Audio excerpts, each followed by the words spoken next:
Hi, I'm Rafe Mackey, and I've been on staff at Generations for just under a year now. My connection to Generations is I've known the Scotts for most of my life since, it's been, I lived in Joplin with them. I was good friends with Aiden, and my family was in a small group with them.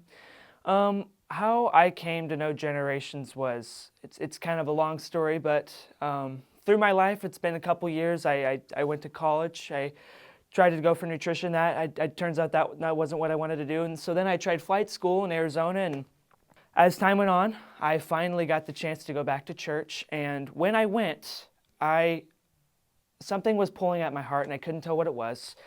It wasn't about the message. It was just I went there, and something was telling me that I wasn't in the right place. So I went home, and I felt like I wanted to pursue some form of youth ministry. I didn't know what that would be.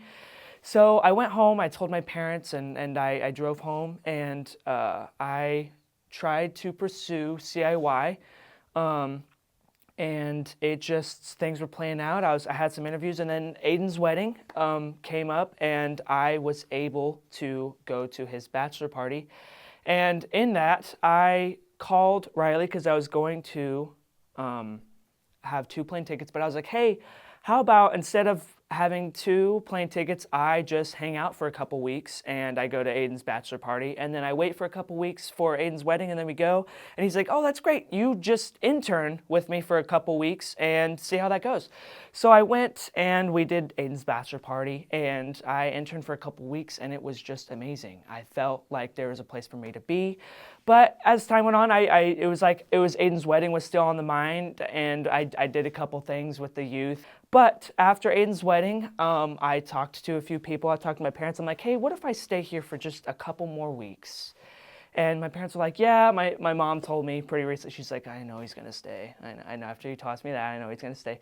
But after that, I stayed for a couple more weeks just so things kind of chilled out. And as time went on, I just kind of felt more plugged in. I was building with the camps, and I was helping with planning youth events and chapels. And pretty much soon after that, I just kind of was part of the youth team and helped with kids camps all summer and have just really enjoyed it.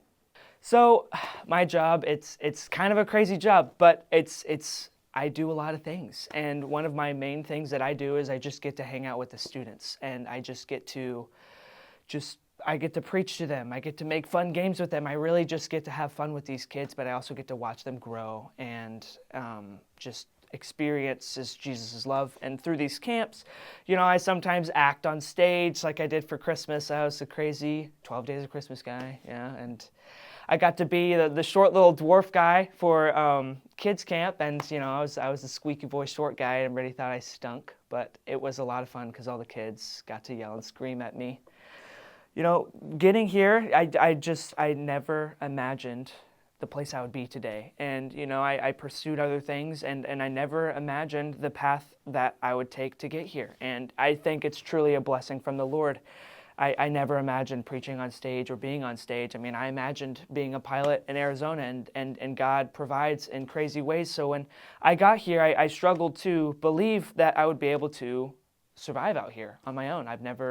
I've always been with someone, and when I moved out here, it was crazy, and God just continued to bless me. He got me a job quickly, and He got me a place for me to stay quickly, and He just played it out like I was in the right place at the right time. Like there was no coincidence about it. It was just God working through my life. He got me where I am today, and I am just very thankful. I'm Rafe Mackey, and this is my time.